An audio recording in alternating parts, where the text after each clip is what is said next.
सत्ता से बाहर जब से हरियाणा बना है तब से वो नहीं रहे। बीच बीच में दूसरी सरकारें आती रही 5-5 साल के लिए, लेकिन लगातार 6 साल, हमारे भी 10 साल हो जाएंगे, लेकिन आज मैं 6 साल कहता हूं, 6 साल कांग्रेस सत्ता से लगातार बाहर कभी नहीं रही। एक बार में 4-5 साल तो रही होगी, लेकिन अब एक एक दिन बढ़ता जा रहा है, तो उनकी छटपटाहट ये देखने को मिल रही है। और हर किसी बात पर, चाहे केंद्र सरकार हो चाहे प्रदेश में हो, कोई भी नई बात हमारी सरकारों ने की तो उसका वो हवा खड़ा करते हैं, भूत प्रेत जैसी कहानियां सुनाने लगते हैं।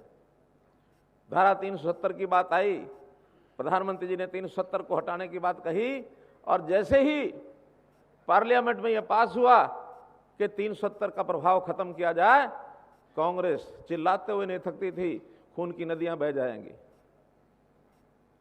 बोलो, कश्मीर में पिछला 1 साल में कुछ हुआ? बताइए, हुआ कुछ? नहीं हुआ। राम जन्मभूमि पर मंदिर बनने की बात, हालांकि कोर्ट का फैसला है और कोर्ट के फैसले पर किसी को ऐतराज करने का कोई हक नहीं होता है, सबको मानना ही होता है, वो भी सुप्रीम कोर्ट का निर्णय। लेकिन उस समय भी इन्होंने हुआ क्या फैलाया, देश में पता नहीं दंगे हो जाएंगे, यहां पर रहने वाले मुसलमानों के खिलाफ ये बन जाएगा, वो बन जाएगा, मार दिया जाएगा। सिटीजन अमेंडमेंट एक्ट, उस समय भी कितना हो हल्ला किया इन्होंने, पता नहीं क्या हो जाएगा। सीए एक्ट के भी बिल पास हो गए, एक्ट बन गए, राम जन्मभूमि पर मंदिर भी बन गया, सब कुछ हो गया, किसी का कोई बाल बांका हुआ? नहीं हुआ। पाकिस्तान के खिलाफ जब भी कार्रवाई करने की बात होती थी और जब कांग्रेस की सरकार होती थी केंद्र के अंदर, उस समय इनके अंदर एक बवाल उठता था कि ज्यादा उनके खिलाफ मत जाओ, उनके पास भी परमाणु बम है, लड़ाई कर देंगे और पता नहीं कितना नुकसान हो जाएगा हमारा, दुनिया के बाकी देश भी उसके साथ कूद जाएंगे। एक मोदी जी का यह हिया है कि पाकिस्तान के अंदर, बालाकोट के अंदर उनके आतंकवादियों के सिर पर बम मार करके और वहां उन लोगों को धराशायी किया। चाइना जैसे देश को कोई 1962 के बाद कांग्रेस सरकार में किसी की हिम्मत नहीं हुई थी कि चाइना के खिलाफ कोई आवाज उठाएंगे। आज चाइना को भी दुनिया में बिल्कुल एकांतवास करा दिया उसका, चाइना अकेला पड़ गया है दुनिया के अंदर। ये अगर नीति है तो देश के प्रधानमंत्री श्री नरेंद्र मोदी जी की है। आज दुनिया में हमारा स्थान बना है कि भारत देश हर दृष्टि से आगे है, ताकत में भी है, सहनशीलता में भी है, हर प्रकार के विषय में आज भारत का स्थान ऊंचा हुआ है। और ये कांग्रेस के लोग आज भी कोई ना कोई हवा खड़ा करते रहते हैं।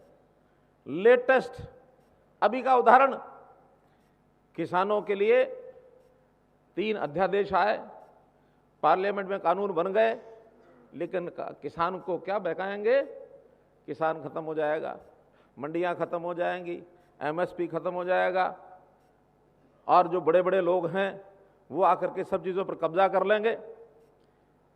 अब हमारा किसान भोला भाल किसान ही कहूंगा मैं, क्योंकि किसान को ऐसा चौधरी देवलाल जी कहा करते थे कि इसको समझाना मुश्किल है, बहकाना आसान है।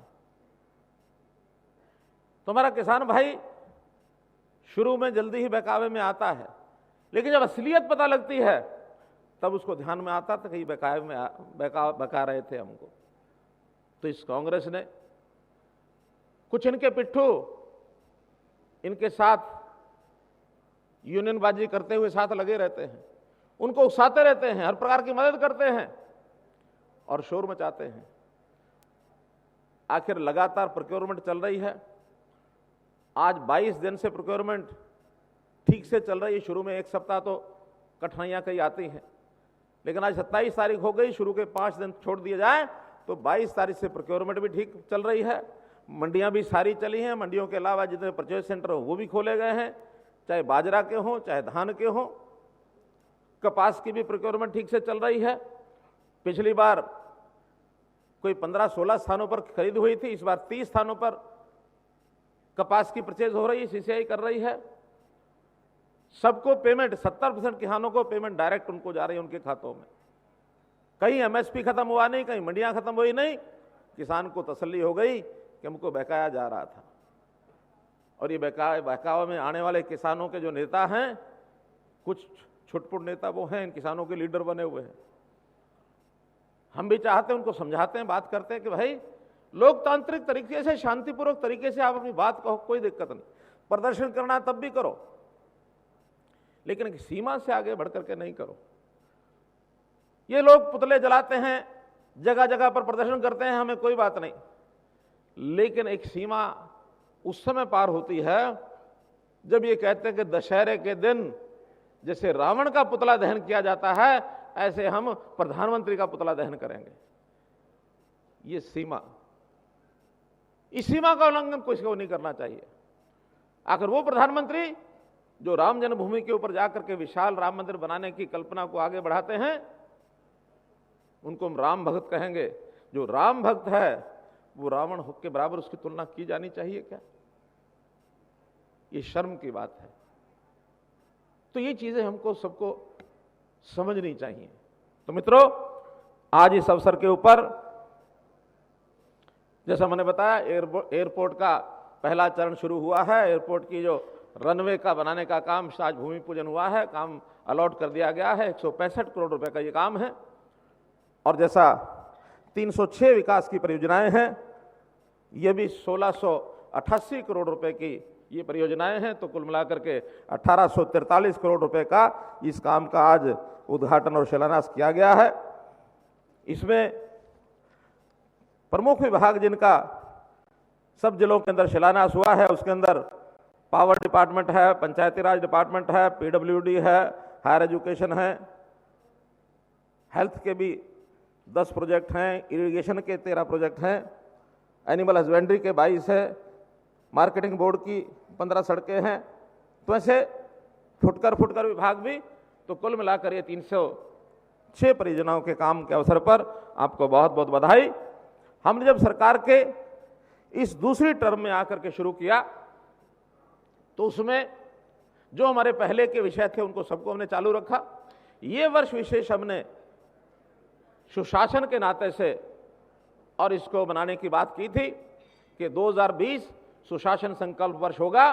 तो इस सुशासन संकल्प वर्ष में जैसा हमने कई काम किए हैं,